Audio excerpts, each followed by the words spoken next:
جی تو سنا آپ نے، اب جہانگیر ترین حکومت سے مہنگائی کے معاملے پر کیوں مطمئن نہیں ہے یہ اللہ ہی جانتا ہے۔ لیکن مزے کی بات یہاں یہ ہے کہ جہانگیر ترین کی حکومت کے خلاف اس بیان کو مسلم لیگ نون کے رہنماؤں نے سماجی رابطوں کی ویب سائٹ پر شیئر کر کے کہتے ہیں کہ کسی چیز کو کیش کروانا، انہوں نے کیش کروانے کی کوشش کی۔ اب یہ وہی مسلم لیگ نون ہے نا جو جہانگیر ترین کو کیا کہتی تھی عمران خان صاحب کا اے ٹی ایم۔ لیکن اس سے بھی بڑا ستم اب دیکھ لیں کہ جہانگیر ترین نے مہنگائی کی آڑ لیے وزیر اعظم کو یہ میسج دینے کی کوشش کی ہے کہ احتساب کی بجائے اب مہنگائی پر فوکس کریں۔ حالانکہ یہی ترین صاحب حکومتی کشتی میں سوار تھے اور وہ حکومتی حالات اور وسائل سے کہ اچھے طریقے سے واقف نہیں تھے، چنگی طرح واقف سے، اور لیکن اب ترین صاحب جو ہے نا خود احتساب کی زد میں ہیں۔ اسی لیے وہ حکومت کو مہنگائی کنٹرول کرنے کا مشورہ دیتے ہوئے کہہ رہے ہیں کہ حکومت ڈیمانڈ اور سپلائی کا خیال رکھتی تو کبھی بھی چینی اور آٹا مہنگا نہ ہوتا۔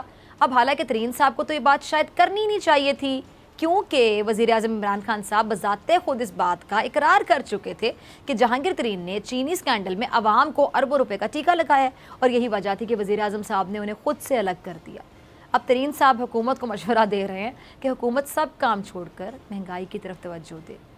بالکل درست کہا ترین صاحب نے، حکومت کو مہنگائی پر ضرور توجہ دینی چاہیے، لیکن یہ بھی حقیقت ہے نا کہ ملک کو کرپشن کے ذریعے جو اربوں روپے کا چونا لگانے والے، ٹیکہ لگانے والے، ان کی وجہ سے بھی مہنگائی کا عذاب بڑھا ہے۔ ان کے بارے میں کیا خیال ہے؟ اور یہ جو بدعنوان عناصر ہیں، اس سے کرپشن کا جو پیسہ ہے ریکور کر کے اور اس کو عوام کی فلاح پر لگا کر عوام کو ریلیف دیا جا سکتا ہے۔ اب ماضی میں کسی وزیر اعظم نے اپنے کسی دوست کے بارے میں سخت الفاظ استعمال نہیں کیے جو وزیر اعظم عمران خان صاحب نے جہانگیر ترین صاحب کے متعلق استعمال کیے ہیں، اور انہیں مافیا تک کہہ دیا۔ اسی طرح وزیر اعظم صاحب نے جس طرح ترین صاحب کے خلاف تحقیقات کا حکم دیا، اس سے پہلے کسی بھی ہمارے ملک کے کسی بھی وزیر اعظم نے ذرا سوچ کے بتا دے کیا کسی بھی حکومتی عہدیدار کے دور پار کے رشتہ دار کے ساتھ بھی اداروں کی طرف سے کیا ایسی کارروائی کی گئی؟ کبھی بھی نہیں کی گئی۔ ان لوگوں کے تو پڑوسیوں کے ساتھ کوئی کارروائی نہیں کر سکتا، کیوں؟ کیونکہ ان کے ساتھ رہتے ہیں۔ یہ بادشاہ سلامت، اور بادشاہ صاحب کا جو پڑوسی ہے وہ بھی بڑی اہمیت کا حامل ہے، اس کو کوئی ہاتھ ڈال کے تو دکھائے۔ اب دیکھیں، مجھے بالکل کسی ایسے واقعے کا دور تک نشان تک نہیں ملتا ناظرین، اور یقینی طور پہ آپ لوگوں کا بھی کبھی ایسے کسی واقعے سے کوئی واسطہ نہیں پڑا ہوگا کہ جو ہمارے پرانے وزرائے اعظم تھے، بڑے جو خود کو بادشاہ سلامت سمجھتے تھے، کہ ان کے دور پار کے رشتہ دار کو بھی کوئی ہاتھ ڈال سکے۔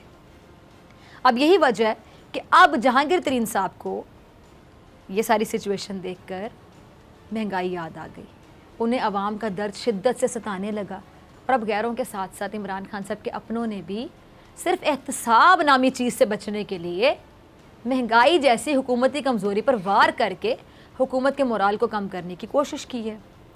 اچھا، وزیر اعظم کی ذات پر کرپشن کے الزامات لگائے گئے، انہیں سپریم کورٹ میں بھی گھسیٹا گیا، لیکن وہ سرخرو ہو کر نکلے۔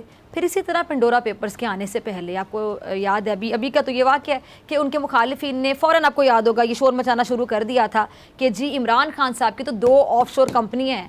لیکن جب یہ پنڈورا پیپرز کی حقیقت سامنے آئی تو وزیر اعظم صاحب پہ لگنے والے تمام جو الزامات ہیں وہ غلط ثابت ہو گئے، اور وزیر اعظم صاحب پر ایسے الزامات لگنا ویسے نئی بات بھی نہیں ہے۔ اب وزیر اعظم صاحب جماعت پر مخالفین نے فوراً فنڈنگ کیس کا ملبہ ڈالنے کی کوشش کی تھی، لیکن الٹا حکومت کے جو مخالفین ہیں ان کی اپنی جو پگڑیاں ہیں نا وہ اچھلتی ہوئی دکھائی دے رہی ہیں۔ سبسکرائب کریں اور بیل دبائیں تاکہ کوئی خبر رہ نہ جائے۔